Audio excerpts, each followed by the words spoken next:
नमस्कार साथियों, आप सब कैसे हैं? उम्मीद करता हूँ आप सब अच्छे होंगे, मस्त होंगे और अच्छे से पढ़ाई कर रहे होंगे। साथियों, मैं फिर आपके बीच में उपस्थित हो चुका हूँ 100+ बायोलॉजी के क्वेश्चन के इंपॉर्टेंट क्वेश्चन के साथ, वन लाइनर क्वेश्चन के साथ। साथियों, बहुत ही अच्छी सीरीज चल रही है। आप सभी लोग इससे जुड़िए और अपने एग्जाम को जो है आरपीएफ या एनटीपीसी या फिर जो भी रेलवे के एग्जाम है, जिनमें भी जिन एग्जामों में साइंस आती है, सारे प्रीवियस ईयर क्वेश्चन है, ये कई बार पूछे गए हैं। आप इनको कर लीजिए। वीडियो छोटा होता है, आप कुछ ही मिनटों में इतने सारे सवाल 100+ सवाल याद करने वाले हैं। तो चलिए शुरू करते हैं पहले क्वेश्चन के साथ। पहला क्वेश्चन दिया गया साथियों, घरेलू मक्खी की लार्वा को कहते हैं, घरेलू मक्खी की लार्वा को कहते हैं मैगगोट कहते हैं। क्या साथियों कहते हैं? मैगगोट कहते हैं। आपको याद रखना है। अगला कहा गया, अगला सवाल है, विश्व का सबसे बड़ा स्थलीय स्तनधारी है। विश्व का सबसे बड़ा स्थलीय स्तनधारी है, तो वो कौन है? वो है अफ्रीकन हाथी। कौन है साथियों? अफ्रीकन हाथी है, याद रखना है। संसार का सबसे तेज दौड़ने वाला प्राणी है। संसार का सबसे तेज दौड़ने वाला प्राणी कौन है? तो वो है चीता। याद रखना है, संसार का सबसे तेज दौड़ने वाला प्राणी चीता है।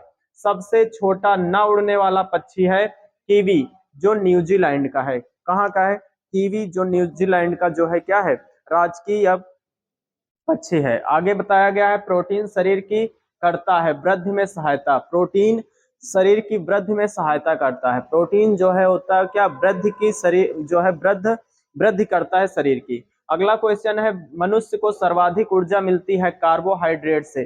तो आप इससे यही डायरेक्ट क्वेश्चन पूछ सकता है कि कार्बोहाइड्रेट से क्या मिलता है, तो आपको बताना है ऊर्जा मिलती है। क्या मिलती है? ऊर्जा मिलती है। जीवन की उत्पत्ति हुई थी प्री कैम्ब्रियन काल में। प्री कैम्ब्रियन काल में, ये क्वेश्चन कई बार पूछा गया है कि जीवन की उत्पत्ति होती थी तो प्री कैम्ब्रियन काल में होती है। कब होती है साथियों? प्री कैम्ब्रियन काल में होती है। आपको याद रखना है, प्री कैम्ब्रियन काल में होती है।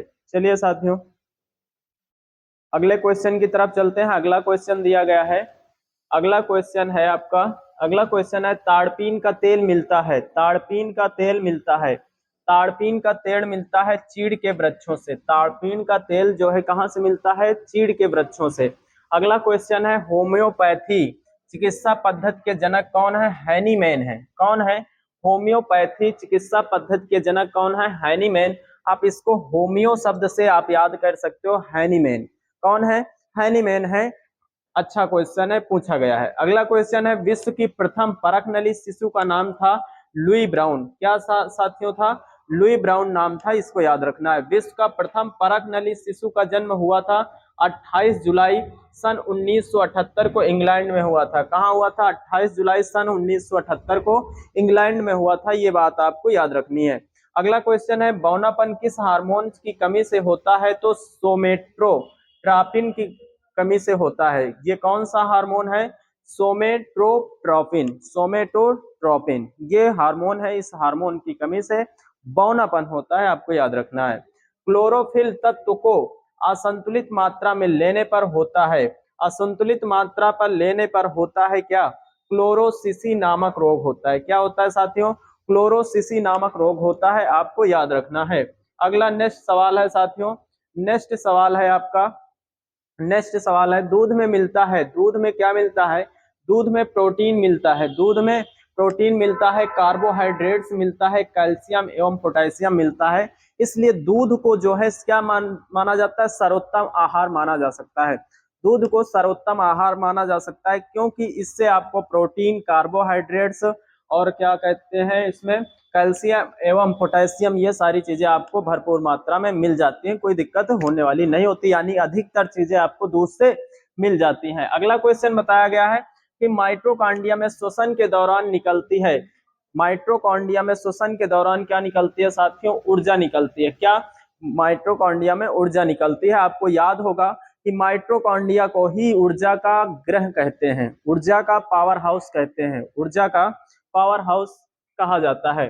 अगला कहा गया है कि न्यूक्लिक अम्ल दो तरह का होता है, एक होता है डीएनए, एक होता है डीएनए डीऑक्सी न्यूक्लिक अम्ल, और ये राइबो न्यूक्लिक अम्ल, ये दो प्रकार के होते हैं। अगला क्वेश्चन है, सबसे अधिक गुणसूत्र होते हैं ओफियोग्लोसम में होते हैं। किस में होते हैं? ओफियोग्लोसम नामक फर्म में होते हैं। ओफियोग्लोसम नामक फर्म में होते हैं। गुर्दे का भार होता है लगभग 150 ग्राम। एक गुर्दे का जो भार होता है वो लगभग कितना होता है साथियों? 150 ग्राम होता है, आपको याद रखना है। अगला क्वेश्चन है, मनुष्य के रक्त में हीमोग्लोबिन होता है जिसमें पाया जाता है लोहा।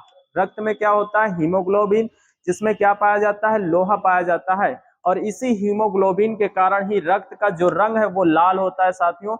ये क्वेश्चन कई बार पूछा गया है। चलिए नेक्स्ट क्वेश्चन पर चलते हैं साथियों। नेक्स्ट क्वेश्चन है साथियों, नेक्स्ट क्वेश्चन है, यकृत का एक रोग है। यकृत का एक रोग कौन सा है साथियों?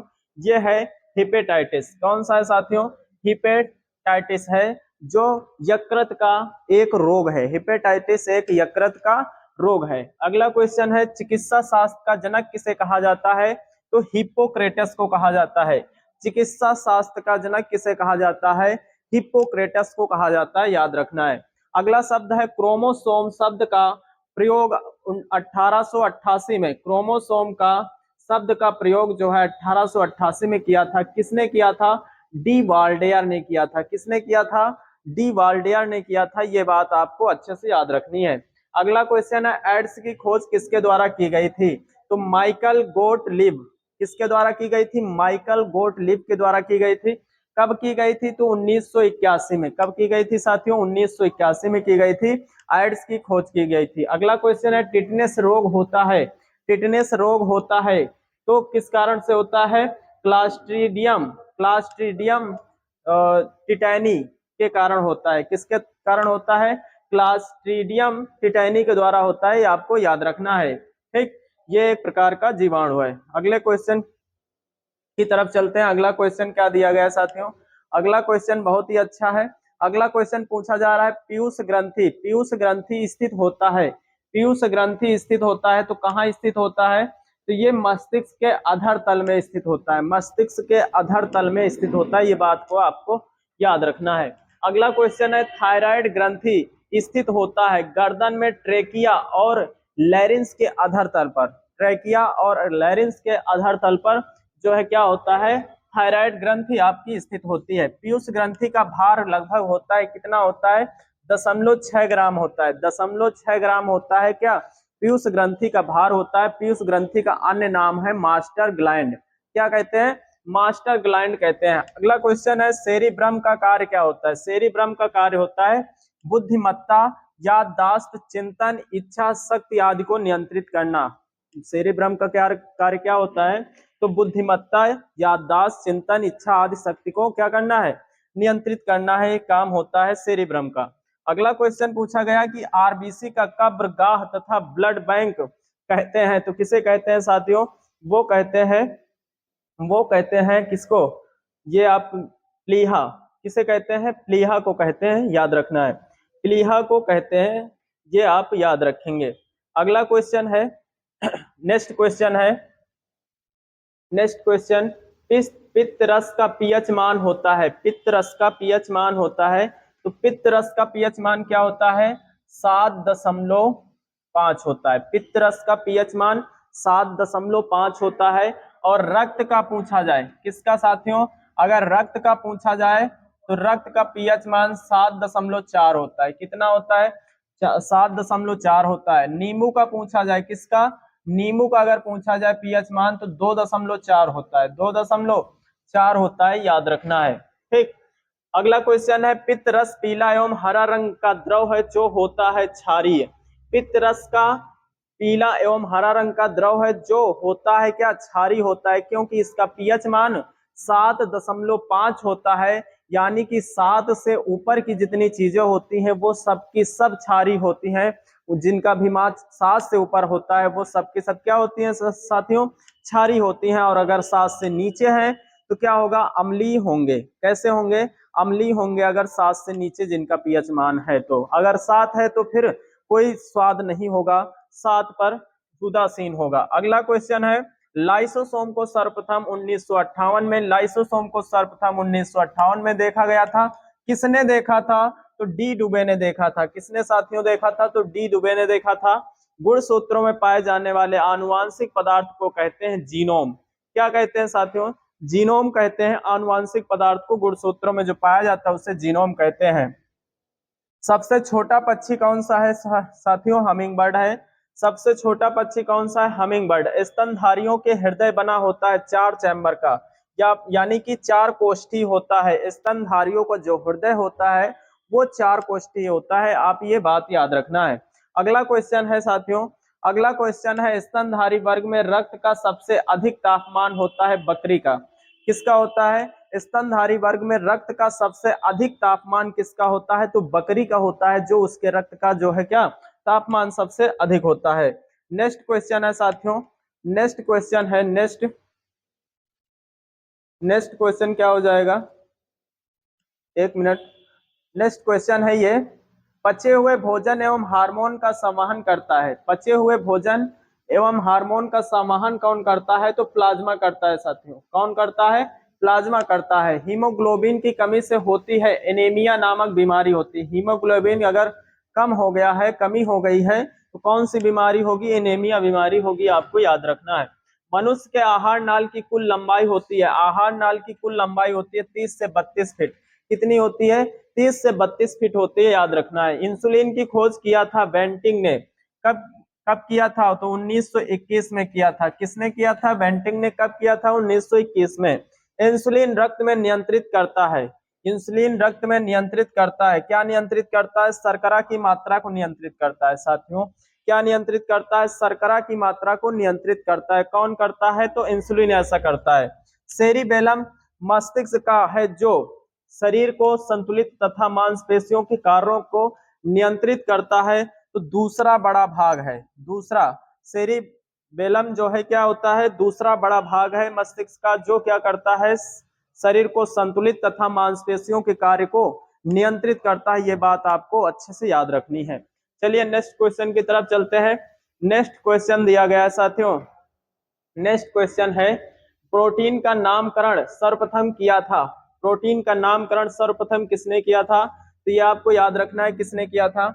ये किया था मूल्डर ने। किसने किया था? मूल्डर ने किया था। कब किया था? 1840 में किया था। कब किया था? 1840 में। कैंसर बीमारियों का है जो शरीर के कई भागों को प्रभावित करता है, एक जटिल समूह है। एक क्या है? जटिल समूह है। ये बात आपको याद रखनी है। अगला क्वेश्चन पूछा गया है, अगला क्वेश्चन है कैंसर से पीड़ित रोगियों के उपचार के लिए किया जाता है कोबाल्ट 60 का प्रयोग। कोबाल्ट 60 का प्रयोग जो है कैंसर से पीड़ित रोगियों के लिए किया जाता है। कैंसर का अध्ययन कहलाता है ऑन्कोलॉजी। कैंसर का अध्ययन क्या कहलाता है? ऑन्कोलॉजी कहलाता है। इसके तहत हम लोग क्या करते हैं? जो है कैंसर का अध्ययन करते हैं। विश्व एड्स दिवस मनाया जाता है 1 दिसंबर को। कई बार क्वेश्चन पूछा गया है कि विश्व एड्स दिवस कब मनाते हैं? तो 1 दिसंबर को मनाते हैं। ये बात आपको याद रखना है। भारत में एड्स रोग का प्रथम रिपोर्ट मिला था।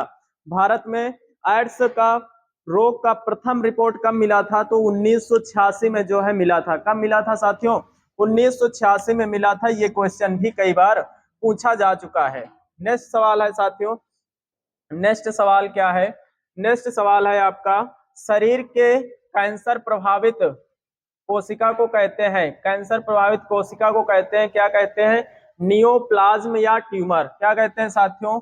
नियोप्लाज्म या ट्यूमर कहते हैं। नियोप्लाज्म या ट्यूमर कहते हैं। मानव शरीर में बाल होते हैं करीब 50 लाख। मानव शरीर में बाल होते हैं करीब 50 लाख। इंटरेस्टिंग क्वेश्चन है साथियों। बहुत ही मतलब लोग कहते हैं कि आप अपने शरीर के क्या बाल नहीं गिन सकते हो, तो इसमें आपको आप बता देना करीब करीब कितने होते हैं? 50 लाख के आसपास जो है क्या होते हैं? शरीर में बाल होते हैं। अगला क्वेश्चन है, सबसे बड़ा पत्ती वाला पौधा होता है, तो वो होता है साथियों विक्टोरिया रिजिया होता है। कौन सा होता है? सबसे बड़ा पत्ती वाला पौधा विक्टोरिया रिजिया होता है। आपको याद रखना है। नेक्स्ट क्वेश्चन है, भारत में प्रथम परखनली शिशु का जन्म हुआ था। भारत में प्रथम परखनली शिशु का जन्म हुआ था। कब हुआ था? तो 6 अप्रैल 1986 को मुंबई में हुआ था। भारत के अभी इससे पहले हमने पढ़ा था कि विश्व में तो ये अलग टाइमिंग थी, लेकिन यहाँ पर 6 अप्रैल 1986 को जो है क्या परखनली शिशु का जन्म हुआ था। नेक्स्ट क्वेश्चन है, भारत के प्रथम परखनली शिशु का नाम था इंदिरा। जो परख नली शिशु था उसका भारत का प्रथम, तो उसका नाम क्या रखा गया था? इंदिरा नाम रखा गया था, याद रखना है। शरीर के अंगों में सुई चुभोकर इलाज करने की एक चीनी विधि है जिसका नाम है एक्यूपंक्चर, जिसका नाम है एक्यूपंक्चर, इसको याद रखना है एक्यूपंक्चर को। ये नेक्स्ट क्वेश्चन है, मलेरिया रोग होता है प्लाज्मोडियम नामक परजीवी के कारण, प्लाज्मोडियम नामक परजीवी के कारण जो है मलेरिया रोग होता है। आप सभी लोग ये बताएंगे कि जो मलेरिया रोग है इसका उन्मूलन कब तक किया गया है, ये आपको बताना है। नेक्स्ट क्वेश्चन है साथियों, नेक्स्ट क्वेश्चन है, बहुत ही अच्छे क्वेश्चन है, सारे के सारे पूछे गए क्वेश्चन है। नेक्स्ट क्वेश्चन है राइबोजियम, राइजोबियम जीवाणु पाए जाते हैं दलहन के जड़ में। कहाँ पाए जाते हैं? दलहन के जड़ में पाए जाते हैं राइजोबियम जीवाणु पाए जाते हैं। राइजोबियम जीवाणु कहाँ पाए जाते हैं? तो दलहन के जड़ में पाए जाते हैं। लीची का खाया जाता है एरिल, कौन सा भाग खाया जाता है? तो एरिल वाला भाग खाया जाता है, आपको याद रखना है। निषेचन के बाद बीज बनता है बीजांड से, बीज बनता है बीजांड से। सत्य फल उत्पन्न होता है अंडाशय से, कहां से उत्पन्न होता है? अंडाशय से। जल का संवहन होता है जाइलम द्वारा, जल का संवहन होता है जाइलम द्वारा, जल का संवहन होता है जाइलम द्वारा। और खाद्य पदार्थों का संवहन होता है फ्लोएम द्वारा, खाद्य पदार्थों का संवहन होता है फ्लोएम द्वारा। जाइलम नीचे से होता है और फ्लोएम ऊपर से। जैसे ये पूरा पेड़ होता है, क्या होता है साथियों? ये पूरा अगर पेड़ है, ये पूरा पेड़ है, तो इसमें जो है जाइलम वाली जो चीजें हैं वो इधर से होती है, इधर से पेड़ की तरफ जाती हैं, लेकिन फ्लोएम आंतरिक होता है, यानी बाहर से अंदर की ओर होता है, ये क्रिया होती है फ्लोएम में। जाइलम में नीचे से और ऊपर से क्या होता है? खाद्य पदार्थ वाला चीजें होती हैं। विषाणु की खोज किया था किसने किया था? तो 1892 में इवानोव्स्की ने किया था, 1892 में इवानोव्स्की ने किया था। आप सभी लोग बताएंगे कि जीवाणु की खोज किसने की थी? इसका आंसर कमेंट बॉक्स में छापेंगे। अगला क्वेश्चन है, पोलियो का टीका सबसे पहले तैयार किया गया था जोन्स सॉल्क के द्वारा, जोन्स सॉल्क के द्वारा जो है क्या पोलियो का पहला बार टीका खोजा गया था, ये बात आपको याद रखनी है। नेक्स्ट सवाल दिया गया है, नेक्स्ट सवाल है, बहुत ही अच्छे सवाल है। मनुष्य में मेरुदंड से निकलती है, मनुष्य में मेरुदंड से निकलती है, क्या निकलती है साथियों? मेरुदंड से क्या निकलती है? 31 जोड़ी तंत्रिका, क्या निकलती है? 31 जोड़ी तंत्रिका निकलती है, ये बात आपको याद रखनी है। श्वेत रक्त को कहा जाता है, श्वेत रक्त कण को कहा जाता है ल्यूकोसाइड। एक और क्वेश्चन पिछली क्लास में बताया था कि आरबीसी को क्या कहा जाता है, उस आंसर का सभी लोग कमेंट बॉक्स में बताएंगे उस आंसर को। नेचुरल सिलेक्शन का सिद्धांत दिया था डार्विन ने, नेचुरल सिलेक्शन का सिद्धांत किसने दिया था? तो डार्विन ने दिया था। नेचुरल सिलेक्शन का सिद्धांत किसने दिया था? डार्विन ने। होम्योपैथी दिवस मनाया जाता है 10 अप्रैल को, होम्योपैथी दिवस मनाया जाता है 10 अप्रैल को, याद रखना है होम्योपैथी दिवस 10 अप्रैल को मनाया जाता है। और पैथोलॉजी के अंतर्गत किसका अध्ययन करते हैं, ये आप सभी लोग बताएंगे। अगला क्वेश्चन है, विषाणु द्वारा उत्पन्न होता है हाइड्रोफोबिया, विषाणु द्वारा उत्पन्न होता है हाइड्रोफोबिया। हाइड्रोफोबिया ऐसी बीमारी है जिसमें हाइड्रो मीन्स होता है जल, फोबिया मीन्स डर लगना, यानी कि इसमें जल से क्या होता है? डर लगता है। जल से क्या होता है साथियों?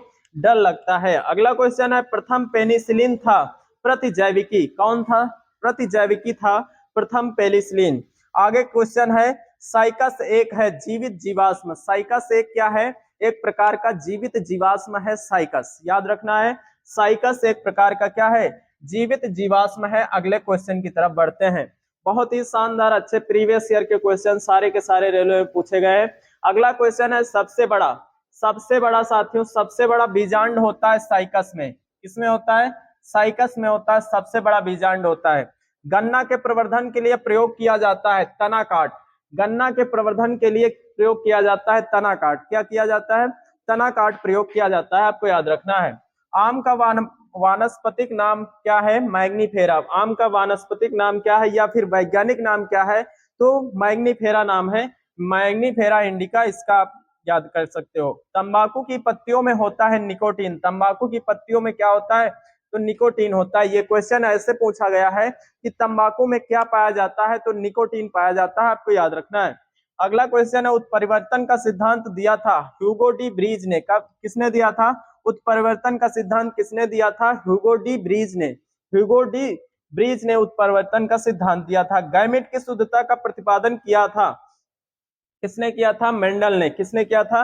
गैमेट की शुद्धता का प्रतिपादन किसने किया था? तो मेंडल ने किया था। ये बात आपको याद रखनी है। नेक्स्ट क्वेश्चन है, जैव विकास को सर्वप्रथम समझाया। जैव विकास को सर्वप्रथम किसने समझाया था? तो लैमार्क ने समझाया था। ये बात को आपको याद रखनी है। नेक्स्ट सवाल है साथियों, सार्स का पूर्ण रूप है। सार्स का पूर्ण रूप है। सार्स का पूर्ण रूप क्या है साथियों? Severe acquired respiratory syndrome. क्या होता है? सेवर एक्वायर्ड रेस्पिरेटरी सिंड्रोम होता है। इसको याद, आप सभी लोग याद रखेंगे। अगला सार्स रोग है विषाणु जनित। सार्स रोग कैसा रोग है? तो विषाणु जनित रोग है, आपको याद रखना है। अगला क्वेश्चन है, आंसू स्रावित होता है लाइक्राइमल ग्रंथि से। कहां से स्रावित होता है? तो लाइक्राइमल ग्रंथि से। ये क्वेश्चन बार बार पूछा गया है कि आंसू कहां से स्रावित होता है? तो लाइक्राइमल ग्रंथि से स्रावित होता है। अगला क्वेश्चन है, मानव शरीर के त्वचा पर ईस्ट पाए जाते हैं 3 किस्म के। ईस्ट कितने प्रकार के पाए जाते हैं? 3 प्रकार के पाए जाते हैं ईस्ट जो है। अगला क्वेश्चन है, मानव में रुधिर की उत्पत्ति भ्रूण की होती है। मानव में रुधिर की उत्पत्ति भ्रूण की होती है मेसोडर्म से। किससे होती है? मेसोडर्म से होती है, आपको याद रखना है। मानव शरीर में होते हैं जिसमें हाइड्रोजन सबसे अधिक 63% होता है, 24 तत्व। ठीक है, शरीर, मानव शरीर में होते हैं जिसमें हाइड्रोजन सबसे अधिक 63% होता है। तो उस प्रकार के 24 तत्व है जिनमें क्या 63% हाइड्रोजन होता है। अगला क्वेश्चन है, रक्त में घुला हुआ मस्तिष्क में स्थित निद्रा केंद्र को नियंत्रित करता है कैल्शियम। कौन नियंत्रित करता है? कैल्शियम नियंत्रित करता है। ये बात आपको याद रखनी है। नेक्स्ट सवाल है